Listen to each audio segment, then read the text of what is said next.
diante dos homens, com o fim de sermos vistos por eles. De outra sorte, não tereis galardão junto do vosso Pai Celeste. Quando, pois, deres esmola, não toques trombeta diante de ti, como fazem os hipócritas nas sinagogas e nas ruas, para serem glorificados pelos homens. Em verdade vos digo que eles já receberam a recompensa. Tu, porém, ao dares a esmola, ignora a tua mão esquerda o que faz a tua mão direita, para que a tua esmola fique em secreto. E teu Pai que vê em secreto recompensará. Antes de nos sentarmos, ter a oportunidade de alguns segundos para nos saudarmos uns aos outros, sobretudo àqueles que nos visitam. Gostava de vos levar de volta para Mateus, no capítulo 6, mas ainda antes de irmos ao capítulo 6, nós temos desde fevereiro, desde que começámos a estudar o Sermão do Monte, nós propusemos e encorajámos as pessoas a poderem memorizar partes do texto do Sermão do Monte, e a parte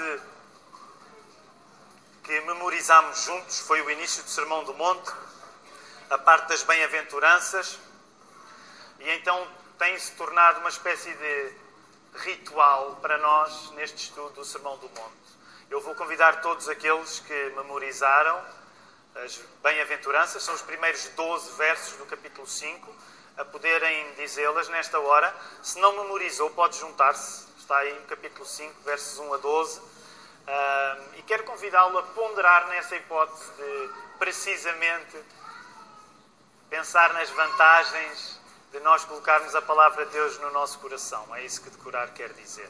Vamos fazê-lo sem demoras. Podes tirar, Ricardo? Agora é a valer.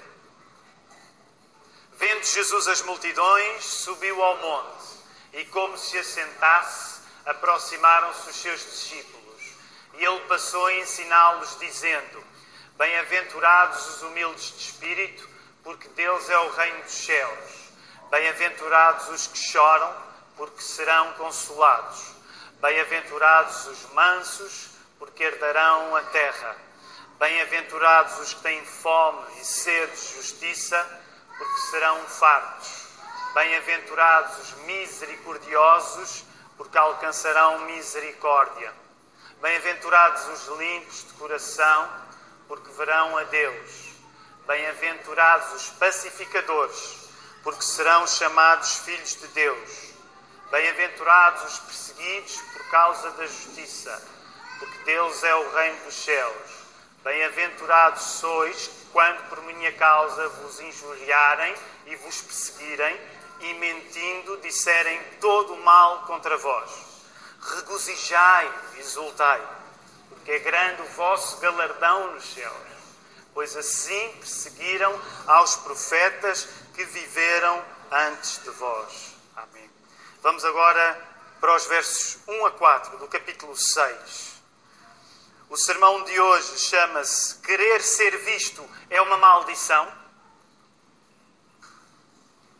E ser visto é a nossa salvação. Querer ser visto é uma maldição. E ser visto é a nossa salvação. A partir das palavras que nós acabamos de ler no capítulo 6, versos 1 a 4, eu gostaria que todos nesta manhã pudessem guardar esta ideia fundamental. Dependendo do modo como tu queres ser visto, acabas no inferno ou no céu. E eu sei que é uma maneira bem, talvez, simplista de começar o sermão. Mas este é um assunto que eu quero que tu coloques já. A importância de ser visto. Dependendo da maneira como tu queres ser visto, é a distância do céu para o inferno. É uma grande simplificação, eu sei, mas eu creio que o texto bíblico nos dá bases para esta simplificação poder ser feita. Quero lembrar, muito rápido, aquilo que vos falei na semana passada, porque a semana passada o sermão foi basicamente uma vista panorâmica do capítulo 6. Ora, o Sermão do Monte é provavelmente o sermão mais conhecido de Jesus e Mateus é o evangelista, portanto, uma das pessoas que escreve a história de Jesus, são 4 pessoas que escrevem a história de Jesus, Mateus, Marcos, Lucas e João, e Mateus é provavelmente aquele que organiza melhor este sermão, porque toma 3 capítulos para falar sobre ele, o capítulo 5, o capítulo 6 e o capítulo 7. E o que esta igreja está a fazer desde fevereiro é estudar este grande sermão de Jesus de fio a pavio. Então, na semana passada, quando entrávamos no capítulo 6, algumas coisas eu partilhei convosco. Vimos que o segundo capítulo do Sermão do Monte, que corresponde aos 6, serve de teste às características que Jesus ensinou no capítulo 5, que são características fundamentais para qualquer pessoa que diz: Jesus, eu quero seguir-te. Portanto, a pessoa que dizia: Jesus, eu quero seguir-te, o discípulo, e podemos atualizar isso hoje para nós, o cristão. Jesus está a dizer: vocês querem me seguir e eu vou dar-vos as características que vocês precisam de ter para ser cidadãos do meu reino. O reino de Deus é o grande assunto do Sermão do Monte. E era um assunto muito importante para a religião dos judeus. Porque os judeus esperavam que viesse um Messias e que instaurasse o seu reino. Que era um reino de paz, de prosperidade, um reino de alegria, um reino de amor. E então, este é o assunto de Jesus. Jesus está a pregar o Sermão do Monte para dizer: eu sou a pessoa que vocês estavam à espera e este é o meu reino, e as pessoas que querem seguir-me, que querem reconhecer que eu sou a pessoa que Deus enviou, devem ser como eu vos descrevo no capítulo 5.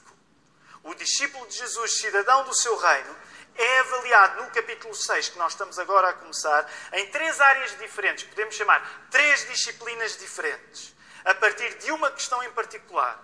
E podemos ilustrar essas 3 disciplinas, portanto, no capítulo 6, é como se houvesse um teste para aquilo que nós tivemos a aprender no capítulo 5. E como vos disse na semana passada, a matéria do capítulo 5 é uma matéria muito exigente. Jesus é como um bom professor. Se tu pensares nos melhores professores da tua vida, concordarás comigo. Os melhores professores na tua vida fizeram-te a vida fácil? As pessoas que mais nos marcam, que mais nos transformam para melhor, são pessoas que nos fizeram a vida difícil porque acreditaram em nós ao ponto de ser exigentes connosco. Pois eu te quero dizer que Jesus ainda é melhor que os teus melhores professores. Acreditam nisto? Jesus é melhor que os teus melhores professores. Pensa em 2 ou 3 que gostes. Eu tenho 2. Tenho um de português do 10º ano e um de filosofia do 10º ano que me marcaram de uma maneira especial. O Afonso era um deles e o outro era o Afonso. Marcaram tanto que eu agora me esqueci do nome dele.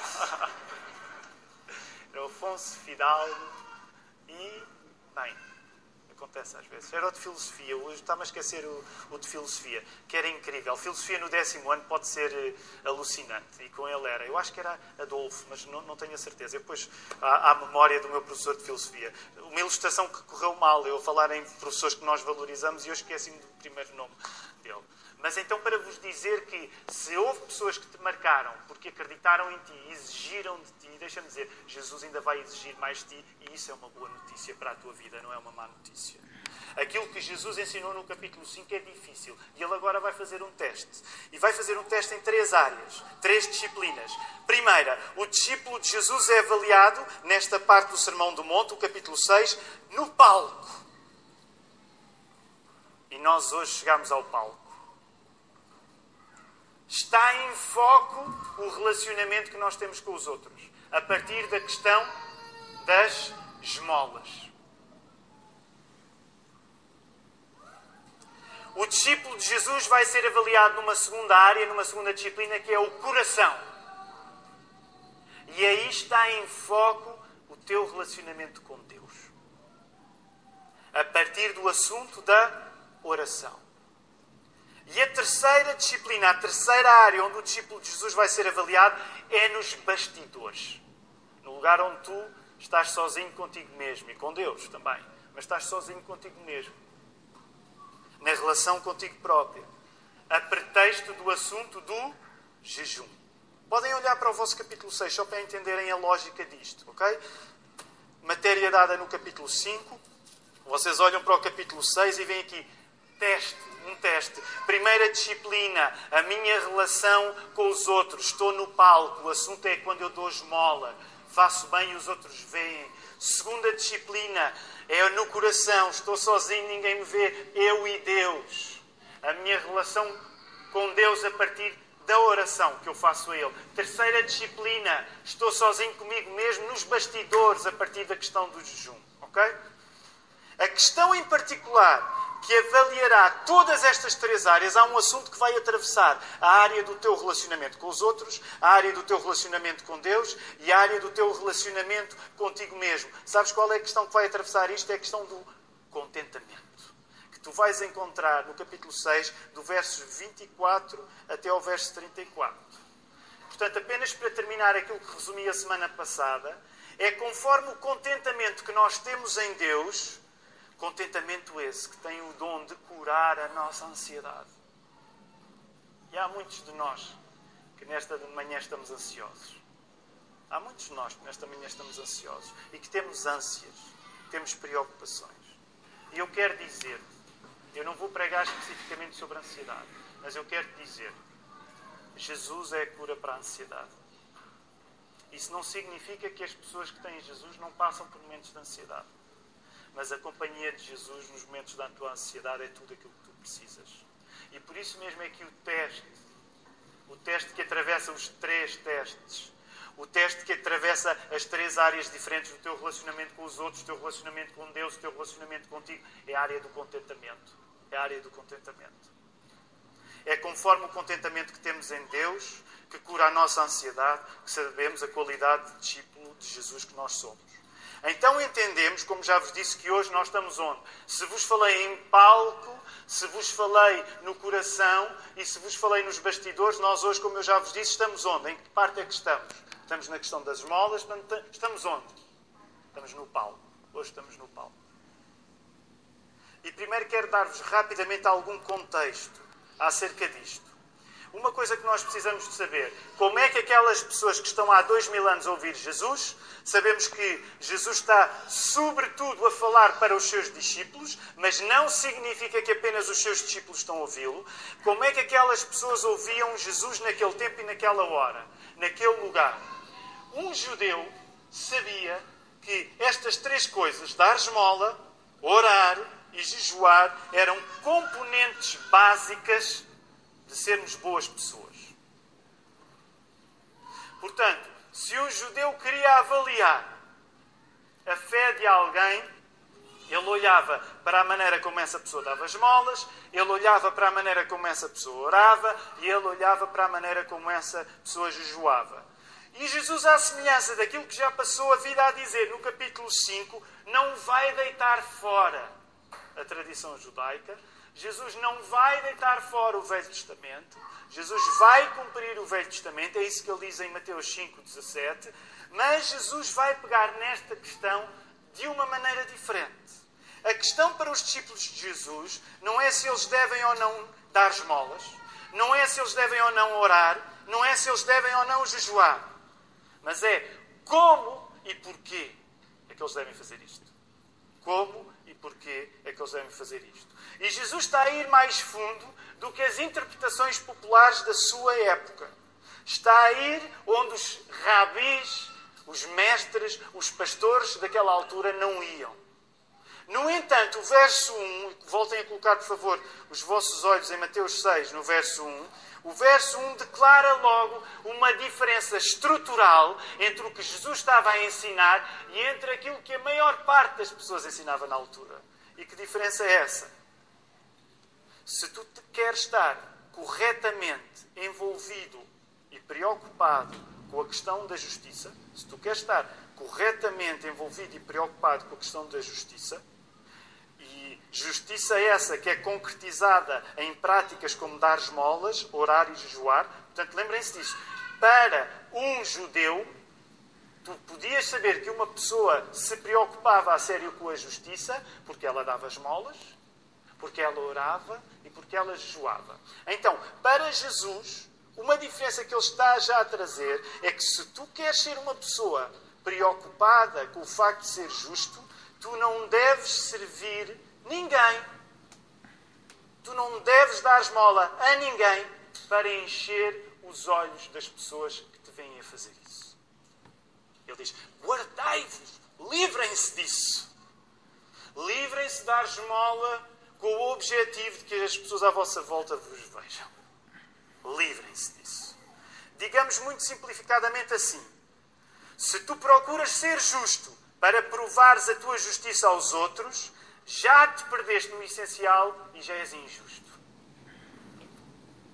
Se tu procuras ser justo para provar aos outros que és justo, tu já perdeste o essencial e já estás a ser injusto.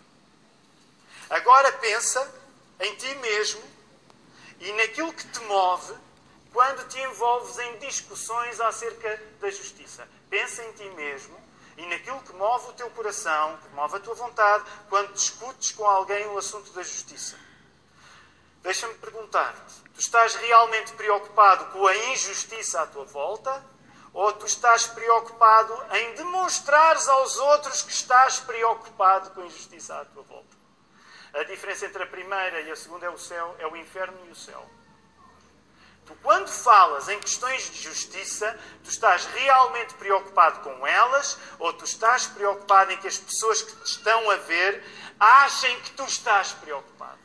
Se tu realmente estiveres preocupado com a justiça, o teu destino, acredita, pela graça de Deus, será tu estares em comunhão com Deus. Mas se tu estiveres preocupado em demonstrares aos outros que estás preocupado, esse é o início do caminho para o inferno. Eu sei que são palavras duras, mas quero explicar um pouco mais acerca disto. Uma lição que nós aprendemos a cada novo passo que damos dentro do Sermão do Monte, como já vos disse, é que Jesus não faz a vida fácil a ninguém. Se tu queres conhecer quem Jesus é, o sítio mais seguro para conheceres quem Jesus é, não é num fórum da internet, não é nos especiais do National Geographic durante o Natal e a Páscoa, não é no Google. Se tu queres saber quem Jesus é, essa é a nossa convicção, a fonte mais segura é tu leres a Bíblia. Porque nós acreditamos que só podemos conhecer quem Jesus é porque Deus, da mesma maneira que fez Jesus, o Verbo, ser uma pessoa, da mesma maneira Ele revelou-se, aumentando a revelação escrita dele que já existia no Velho Testamento para o Novo Testamento. Portanto, nós acreditamos que se tu queres conhecer Jesus, tu tens de ler a Bíblia. Não há outra chance.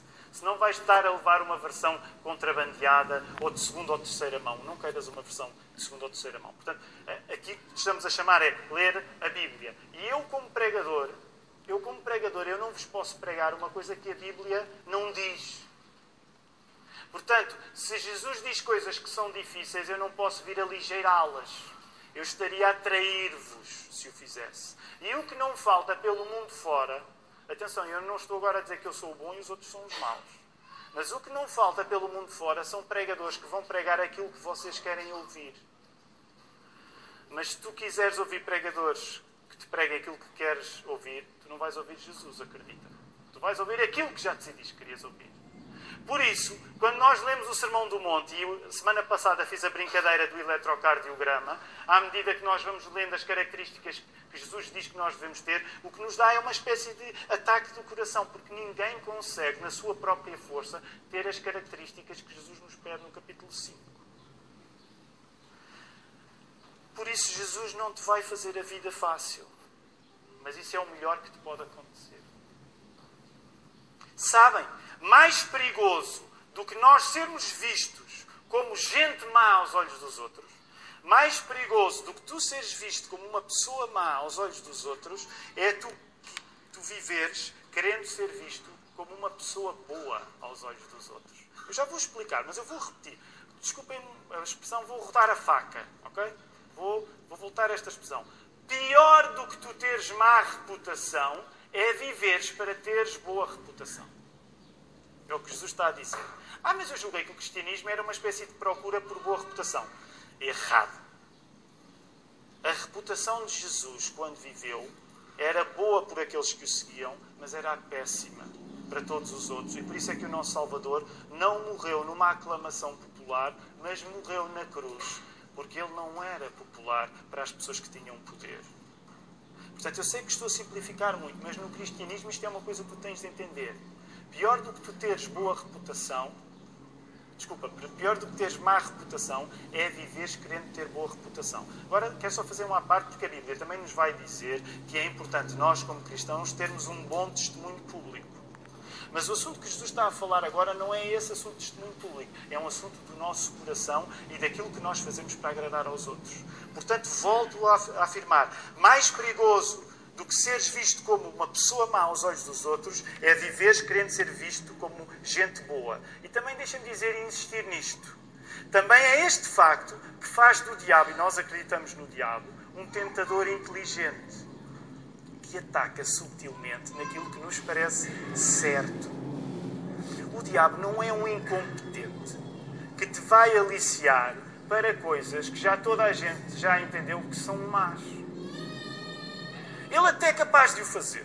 Nós às vezes atingimos pontos tão baixos na nossa vida que o diabo nos tenta para fazer coisas que são declaradamente más e nós vamos fazê-las.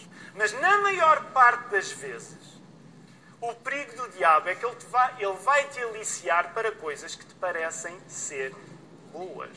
Os maiores erros na nossa vida não são cometidos com coisas que nós sabíamos que eram más.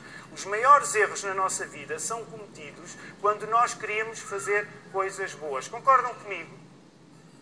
Por exemplo, dou sempre este exemplo, porque é um exemplo um bocado óbvio. Quem está casado sabe isso. Passa a vida a discutir com a pessoa que mais ama e a ter de explicar que a intenção com que fez alguma coisa não era má. E, no entanto, a pessoa que mais vos ama vai dizer, mesmo assim, isso fez-me mal. Por isso é que o casamento deve ser uma escola de santificação. E por isso é que o diabo não é estúpido. Permitam-me fazer esta à parte. Porquê é que nós tratamos o diabo como se ele fosse estúpido? Porquê é que nós não somos especialmente cuidadosos e vigilantes nas nossas boas intenções? E por isso é que o povo diz, com razão, uma coisa que não está na Bíblia, mas a verdade está lá, de boas intenções está o inferno cheio. O diabo vai-te passar a perna precisamente quando tu julgas que estás a fazer uma coisa boa por ti ou pelos outros. É aí que ele é competente. Não trates o diabo como estúpido. Ele não é estúpido. Vejam bem, e eu não me quero perder. A astúcia do diabo é tal que ele até achou que era capaz de tentar o próprio Filho de Deus. E foi lá e tentou. E sabem, Jesus foi mesmo tentado. Sabem quando o diabo estava a tentar? Jesus tinha mesmo vontade de comer. Estava há 40 dias sem comer. Julgam que Jesus não teve vontade de meter os dentes naquele pão que o diabo estava a tentar? Isso era uma coisa má. Era uma coisa má. Jesus comer é uma coisa má? Esta é a pergunta de nível 1. Jesus comer é mau? Um ser humano com fome comer é mau? Não é. O diabo estava-lhe a prometer uma coisa boa. Estava a ser competente. E Jesus conseguiu escapar porque, sendo inteiramente homem e sendo Deus, ele dependia do Espírito e soube responder às tentações do diabo, que eram, no geral, boas ideias, refugiando-se na palavra. E a palavra tem a capacidade de saber separar uma boa ideia que pode dar um mau resultado.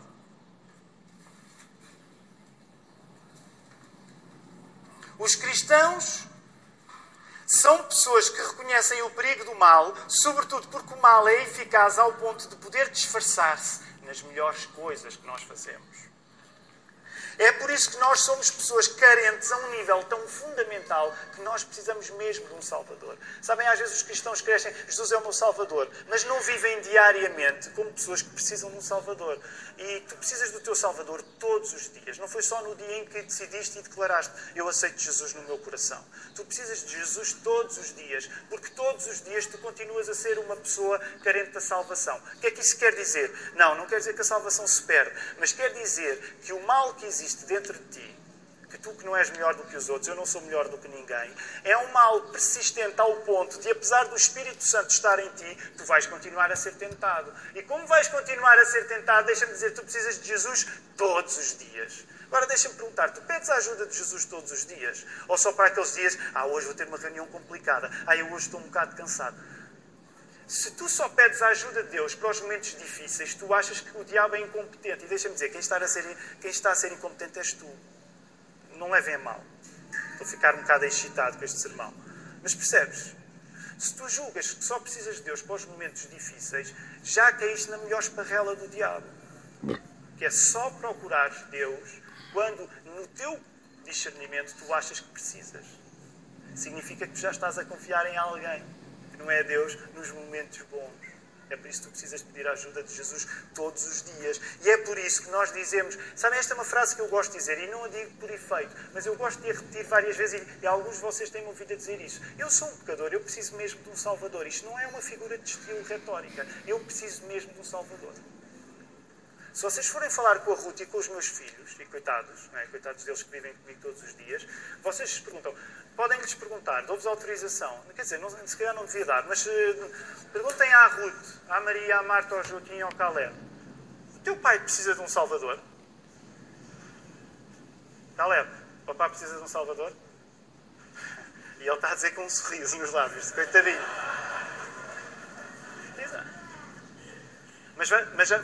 Mas vocês já viram que uma das maneiras como nós tentamos educar as nossas crianças, ainda que seja inconscientemente, é tentar provar-lhes que nós somos pais capazes de fazer todas as coisas boas para eles. É a maior asneira. Maior asneira. A primeira coisa que tu tens de provar ao teu filho é que tu precisas da ajuda de Deus para ser pai dele. E, no entanto, nós vivemos com teorias de parenting, como se diz agora, para nos acharmos pais autossuficientes, omniscientes. A coisa que tu mais precisas de ensinar desde cedo à consciência do teu filho é que tu és pecador e que ele é pecador e que quer ele, quer tu precisam da ajuda de Deus para se amarem um ao outro. Agora, se tu achares, não, meu querido filho, o meu amor por ti, nunca nada, não, isto é natural, tu vais a... Essa é a maior esparrela que tu podes cair na vida. Tu vais tratar o amor como se fosse uma coisa que dependesse de ti. E o amor não é uma coisa que depende de ti. O amor é uma coisa que depende de Deus. E nós sabemos isso lá nas tripas, quando as pessoas que amamos nos irritam ao ponto de... Nós só não as matamos porque não podemos. Não é? Bem, isto está um bocado pesado, ok? Mas vocês sabem o que é amar uma pessoa, ter uma discussão com essa pessoa, ao ponto de dizer assim, eu preferia que esta pessoa agora deixasse de existir. Isso só prova que tu, nas melhores coisas, precisas de um Salvador. Não é nas piores, é nas melhores também. Okay, vamos avançar, quero terminar este sermão. Isto muda a maneira como nós nos comportamos e como falamos uns com os outros. Numa igreja a sério, a causa que procuramos não é mostrarmos que somos bons ou que temos a razão. O que interessa numa igreja a sério é mostrar Jesus Cristo. Tudo o resto é vaidade e deve ficar calado. Ser cristão é abdicar de provar que se é bom, para que ser bom possa ser uma consequência de se ser verdadeiramente cristão, dependendo inteiramente da bondade de Jesus. Vou voltar a repetir. Ser cristão é abdicar de provar que se é bom, para que ser bom possa ser uma consequência de ser verdadeiramente cristão, dependendo inteiramente da bondade de Jesus. Logo, deixa-me colocar as coisas nestes termos. Se tu vês um cristão que começa a pavonear-se das suas qualidades, tu desaparece, corre para longe. Essa pessoa só te vai trazer problemas à tua vida. É um enviado do diabo. E vocês já pensaram quantas vezes nós, igrejas, somos tentados para nos apresentarmos como comunidade de gente boa? E vocês já me ouviram dizer isto, e eu sei que é uma coisa que mexe um bocado comigo. Eu tenho muita dificuldade com igrejas que se apresentam como comunidades de gente boa. Tenho muita dificuldade. E digo isto com amor, não quero... Há igrejas que dizem, amamos pessoas. Já me ouviram dizer isto? A igreja, nós amamos pessoas. E eu penso assim, essa não é igreja para mim, porque eu tenho dificuldade em amar pessoas. E nesta igreja há pelo menos mais 3 ou 4 pessoas que têm dificuldade em amar pessoas. Alguém se junta a mim, novamente, para não me deixar sozinho. Uns quantos. Ok? Todos os outros são mentirosos, não é? Mas sabemos disso. Percebe? Se tu apresentares o cristianismo como uma característica naturalmente tua, o que tu vais estar a dizer à pessoa é que ela precisa de ser como tu. Mas se tu apresentares a tua fé como uma coisa que não é naturalmente tua, tu vais ter de dizer à pessoa: o que tu precisas não é de mim, porque eu não te vou safar. O que tu precisas é de Jesus Cristo. Amém? O que tu precisas é de Jesus Cristo. Agora reparem, e estava pano para mangas, eu tenho que terminar este sermão. Agora reparem quantas vezes nós, uns com os outros, aqui na igreja, temos uma discussão para provarmos que somos bons uns aos outros. Deixem-me ser duro convosco. Eu não quero ouvir ninguém com discussões para provar que é melhor que o outro. Isso é verdadeiramente satânico. É verdadeiramente satânico. E às vezes estamos a ter discussões como quem chega: eu tenho a minha opinião. Deixa-me ser duro contigo. Eu estou-me nas tintas para a tua opinião. Porque a tua opinião vale tanto como a minha opinião. E a minha opinião não tem feito nada por mim. O que eu quero é Jesus Cristo. Ok? Eu sei que é duro colocar as coisas desta maneira. Mas de opiniões também está um inferno cheio. Nós, como comunidade de Cristo, não estamos interessados em opiniões. Nós estamos interessados em Jesus. Concordam comigo? Jesus. Portanto, as pessoas que querem partilhar opiniões... Olhem, eu sei que vocês não estão a par, mas há agora uma coisa ótima para partilharem opiniões. Foi inventada nos Estados Unidos, está a chegar a Portugal e chama-se internet. Chama-se internet e dá para irem partilhar as vossas opiniões para lá. Mas uma igreja não é internet, é uma coisa bem diferente. Ok, vamos terminar. Há aqui um dilema que nos aparece. Alguém pode dizer que esta recomendação de Jesus, não faças as coisas para ser visto, choca com o versículo 16 do capítulo 5. Vão lá rapidamente, por favor. Versículo 16 do capítulo 5. O que é que diz o versículo 16 do capítulo 5? O versículo 16 do capítulo 5 diz assim: assim brilhe também a vossa luz diante dos homens, para que vejam as vossas boas obras e glorifiquem a vosso Pai que está nos céus. E este pregador, logo a seguir, diz: guardai-vos de exercer a vossa justiça diante dos homens, com o fim de seres vistos por eles. De outra sorte não tereis galardão junto do vosso Pai Celeste. Então em que é que ficamos? As boas obras são para ser vistas ou são para ser escondidas? E deixem-me dizer, a resolução para o dilema está no verso 1, precisamente na expressão ser visto. A chave para este dilema, que é: Jesus, explica lá então, porque eu estou a ficar um bocado confundido. Por um lado, tu estás a dizer que nós devemos mostrar as boas obras para que as pessoas vejam e fiquem convencidas que tu és bom. Mas por outro, estás a dizer que nós devemos esconder as nossas boas obras. A questão está, o dilema é resolvido na questão do ser visto. Aliás, este é um assunto que vai atravessar este capítulo 6. Vou colocá-lo em bruto. As boas obras que fazemos para sermos vistos pelos outros são más. As boas obras que tu fazes para seres visto pelos outros são más. Atenção, e eu quero aqui clarificar, porque estava para muita discussão agora. Há pessoas que fazem coisas excelentes com más razões. E o que Jesus está a dizer é: o resultado até pode ser positivo, porque Deus, na sua graça, até pode usar o resultado para positivo. Mas aquilo que no coração tu estás a fazer, se é para exibir, no teu coração essa é uma obra má. Mesmo que ela possa ter efeitos públicos positivos. Por outro lado, as boas obras que fazemos para que os olhos que as vejam sejam os olhos de Deus, essas são boas obras. É nesta distinção entre ser visto pelos homens ou ser visto por Deus que resolve também o papel do galardão, da recompensa. E vou acelerar para falar nesta questão. Quem age em função de ser visto tem em ser visto a sua recompensa. Quem age em função de ser visto tem em ser visto a sua recompensa. Por isso Jesus vai repetir esta frase algumas vezes e vocês